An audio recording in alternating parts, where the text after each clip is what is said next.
Imai is the big story for me last night, and that, okay, all right, serviceable outing by Imai. Yeah. His velo was up a tick. Yep. He mixed in his changeup, which made his slider more effective. Instead of that little moment where he felt like after one of his after one of his minor league games, it sounded like he didn't want to be bothered with throwing anything other than his favorite pitch, the slider. That he realized, okay, if I mix it up a little bit, it'll make the slider that much more effective. Right. Well, his first start back in the big leagues, he threw 2 pitches. He threw 80 pitches, but they were of 2 varieties, fastball and slider. And I felt like when he gave up that first home run to Josh Bell, and they show the replay of it, so they show like where the pitch was in the zone, whether it's green or red as to where it was, what the velo was, and then what the pitch was. And I'm like, a changeup. I'm like, now he's not going to want to throw it anymore. He just put it up in the zone, and Josh Bell jacked it out of the park, and he was the only one that got to Imai was Josh Bell. He hit the 2 home runs against him. The words I wrote down in the rundown, Seth, this is right as soon as the rain delay started last night. For those who missed it, if you went to bed with the rain delay, they played the rest of this game. The Astros went on to lose 6-3. Had some chances in the 9th inning. Jordan came up with 2 on in the 9th inning and struck out.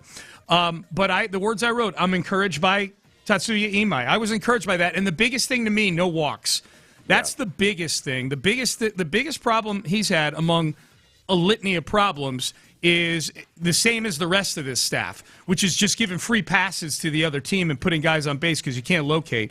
He had no walks last night. If we're looking just for progress, I'm not looking for him to be an ace yet or anything like that. If we're just looking for progress, I can live with an outing because you're stuck with this guy. If he wants to opt into his deal, you're stuck for the next couple of years with Tatsuya Imai. I can live, given what it's looked like for the first 6 starts, I can live with 4+ innings where he gives up 3 runs, but it's on 2 home runs. Batter to batter, like if you just take each batter as its own sort of round in a boxing match, he had a good boxing match last night. He had a lot of good quality at-bats. Let's do this. Let's make May 18th the start day for when we start evaluating Imai. Okay. Let's figure that the first quarter of the season was just kind of an initiation, and we're gonna wipe the slate clean. Yep. And let's evaluate him, his ERA and everything, just from May 18th forward. I like that. And then instead of you saying we're stuck with Imai, maybe at some point it gets to be a little bit more like the old Band-Aid commercial. Or, we're stuck with Imai, and Imai's stuck on us. Me. Yeah. A joyful way of using the word stuck. Is it okay that I'm not there yet? Yeah. Okay, gotcha. No. Right now it's like he's like a thrice used Band-Aid that you're kind of like hoping to stick him last. It's on the hairiest part of your arm, and you're just like, I got to rip this thing off. You're like putting it off for days. Like, oh, God, it's going to hurt so bad. Yeah. That's Imai right now. So, I think you're spot on. That was the big that was going to be the big story regardless of the outcome of the game last night. I think he's earned another start. I think Imai is, and I don't know that they have much choice at this point either. Imai was born on May 18th, 2026. Yep. And we'll chart his growth and all the milestones he achieves along the way. Yeah. We'll flag it as BE and AE, before excuses and after excuses. Yeah, let's do it that way. Yeah. BE and AE. So we're in Imai AE. Yeah, we're in day 1 AE. Doesn't really roll off the tongue. It doesn't. I was thinking of that, but I was like, all right, well, I'll go with it. Yeah. Okay, text message early here in the show. You get paid to watch sports. Calm down, sensitive Sean. That's the joke. That was the joke. I love that. Thanks. I love that. I love that you're getting all the hatred for my angry old man take. Yeah. I think he was talking about me complaining, staying up to 11 to watch sports. Oh yeah. That the rush hour 2 p.m. on a Friday is just. You hate that. Yeah. Well, I full well recognize that I'm just out bopping about. I'm not. I got actually nothing real to do. No. Especially on a Friday. I'm complaining about people who stop their workday at noon on a Friday. After I've already been off work for 2 hours on a Friday. But see, our job doesn't fit into the same category. I'm not. No. Look, I'm not trying to make this a either or us and them. Yeah. I'm completely outside of it. Yeah. But I'm siding on the them those who actually work all the way until 100%. 5 o'clock on a Friday. Yeah, man. If you're I choose to pretend I'm one of those people. Yes. Okay. Yeah. So that I can enjoy the fruits of a job where my strict have to be there duties are over at 10 a.m. I'm the easiest person to find at 2 o'clock on a Friday in town. I joke about this all the time. Like if I ever got sideways with the mob, I would be the easiest person to whack in the world. I am at one of like 5 places within walking distance of our building. That's where I am. The mob boss is telling one of his little collectors there. Yes. He's like, "Oh, where do I find this? Where do I find this Mick?" He's at Bex Prime, Avalon Diner, Lizards. Yeah. Original Carrabba's, a Boozy. Started going to a Boozy quite a bit there on Westheimer. If you're not back in an hour, I'm going to assume you're dead. This should be the easiest guy in the world. We need to go get some wine on OTA week, Seth. Me and you over at a Boozy. It's inexpensive, good wine over there. It's just ponder life and put the show together one day. Sit with you in a wine bar. Oh, come on! It's a restaurant that has wine. That's all it is. That would be a little weird. A text message. I'm blue collar. I leave the refineries early on Friday. Happy hour, baby. That's fine, but you probably get paid by the hour. I mean, you're probably having to punch out to go. If I'm guessing, am I overgeneralizing that the refineries that everybody's punching in over? I don't know what the work situation is at a refinery. I don't either. It's been a long time since I watched. Urban Cowboy. Yeah. That's where I get most of my information about what it's like to work in the refinery. It's been a long time since I worked in a refinery. 57 years to be exact. Yeah. So the Astros, they lose last night, but Imai, the other thing about this is with Imai is like, oh, well, this is encouraging as they lose another game and the season slips further into the toilet. I know. Awesome. You always know it's a bad sign when it's a rain delay.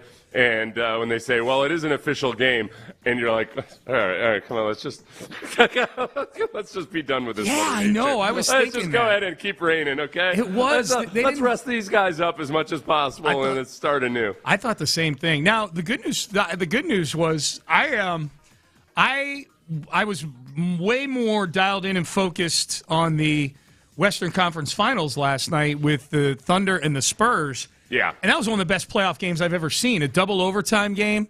Wembanyama in this game, the Rocket fans can appreciate the dynamic of this game. And it's why I went more than on my Wemby points on Prize Picks and less than Shai Gilgeous-Alexander points on my Prize Picks. It was the same dynamic as in 1995, Seth, where Hakeem Olajuwon, the reigning MVP, had to watch David Robinson get the MVP trophy handed to him. I forget if it was game 1 or 2 of the Western Conference Finals, but it was in San Antonio, and I've interviewed Hakeem about this for a piece that I wrote about that Rockets team for the Houston Press about a decade ago. I sat down with Hakeem and asked him about that whole dynamic of watching. He was the reigning MVP, so he's watching David Robinson get handed his MVP trophy, and he said that Kenny Smith and Sam Cassell and all these guys are walking up to him while David Robinson's getting the MVP before the game. Yeah. And they're gassing Hakeem up. They're like, man, that's your trophy. That he's holding your trophy right now. Yeah. And Hakeem said to me in the most calm, like Hakeem voice, he's like, so I went on the attack. And longtime Rocket fans will remember, he destroyed David Robinson in that series. That was the biggest evisceration of one great player against another great player, maybe in the history of sports. Hakeem averaged like 35 a game. David Robinson not only averaged only about 17 a game, but got memed multiple times with all the pump fakes and the ball fakes by Hakeem, and the Rockets obviously would go on to win the title. It was actually the first meme in history. That was they invented the meme. People were Xeroxing those and sending them via postage, via snail mail to all their buddies. Fair. They still use it today. That's my Hold point. on, I got a fax coming in. Oh, it's one of those memes, yes, that I've seen so much. No, but that's what last night was like. Shai Gilgeous-Alexander, credit OKC, who trailed most of the night. They came back and obviously forced 2 overtimes. But Shai Gilgeous-Alexander was not good in this game. He was 7 of 23. He was turning the ball over in crucial times. He kind of disappeared. Wembanyama had 41 points on 14 of 25 shooting and 24 rebounds. He was incredible. He had 1 3-pointer, and it was from 35 feet. to help force a second overtime in that game. Yeah. He was incredible. And so so the two dynamics of that game last night, Seth, that hit me. One was the Hakeem David Robinson thing. Watching that was a really cool kind of hearkening back. It's kind of ironic that it's a Spur doing it to somebody else, whereas 31 years ago it was the Spur getting disemboweled. The other thing was, as a Rockets fan, this was incredibly dispiriting and depressing to watch last night. So if Victor Wembanyama is indeed an alien, then we need his family to come back and get him like E.T. at the end of E.T. and take him back to whatever planet he lives on. This is going to be miserable over the next 10 years. You go back a couple of years and it was, people were irate that, Wembanyama is acting like, he's happy at the lottery that he's not going to have to go to the Rockets, and you hated Wembanyama for it. And slowly over time, that's transitioned into more anger at the Rockets for something they couldn't control whatsoever. Right. They ended up with a fourth pick and still got Amen Thompson, who's a great player also. Yeah, exactly. It still ended up pretty well for the Rockets, but I'm less inclined to, right now, I'm not in a position to act snarky towards Wembanyama because he did exactly what you would hope he was going to do if he goes in and reinvigorates an annoyingly durable organization. Yes. That's what I'm going to call it, okay? Yep. They're annoyingly endurable. They are, man. They are. And they started, this is the even more depressing part. They didn't have De'Aaron Fox last night, their point guard. Shout out De'Aaron Fox from H-Town. They started a lineup, Seth, the Spurs did, that was the youngest lineup in the history of the conference finals in the NBA. They averaged not even 23 years old between Champagne and Wemby and Vassell and Castle and Dylan Harper. That lineup, I feel like I just recited the lottery, the top of the lottery from 3 or 4 years in a row right there. That lineup averaged not even 23 years old. They go into Oklahoma City against the defending champs, a 64-win team that hasn't lost a playoff game since Game 6 of the finals last year to Indiana. And they beat them. And they led most of the game. They got punched in the face, and then they win in double overtime. For a young lineup like that without their point guard, that is just both A, impressive, and B, just I don't know, man. I'm watching those two teams play last night. I'm like, God, they are on just such a different planet than the Rockets right now. And the Rockets are not a bad team, but they don't play like that, those two teams. We saw that. The classic, the Lakers go in, and it just don't put up a bit of a fight versus OKC. Yeah. You knew then that, all right, the Rockets, as constructed this year, without Van Vliet, et cetera, that it just wasn't going to happen. No. So that's why I was glad. Usually I like the team that beat my team to at least put up a really good fight. Maybe it's because it makes you feel better about your loss. That's the only reason. Yeah. That was a little bit more of this is the Rockets really got to face reality here. You guys were nowhere in the class of anything close to these teams. That's got to factor into how they're attacking these next several weeks, heading into the draft and then I say heading into the draft because, they might move some picks. Who knows? Whatever. This might be an offseason that requires another big swing just to give yourself a ceiling that matches those guys. They might do something, Seth, that gives them theoretically a lesser percentage chance of winning an NBA championship, but a higher potential of reaching their ceiling. That's what a Giannis move would be. Like a Giannis move, there's a chance if you trade for Giannis, he gets hurt and you win 42 games this year. There's also the chance that you are competing with either of those teams if he stays healthy at the end of the year.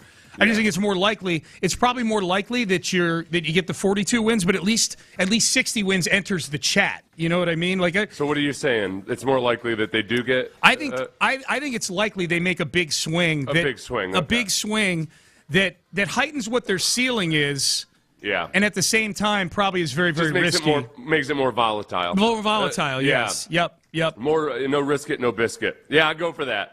I'll go with that because that was Bruce Arians' motto, and it worked for him once in his career when he finally got Tom Brady. He did. Yes, that's right. Could be a little bit less risk it, no biscuit. Yeah.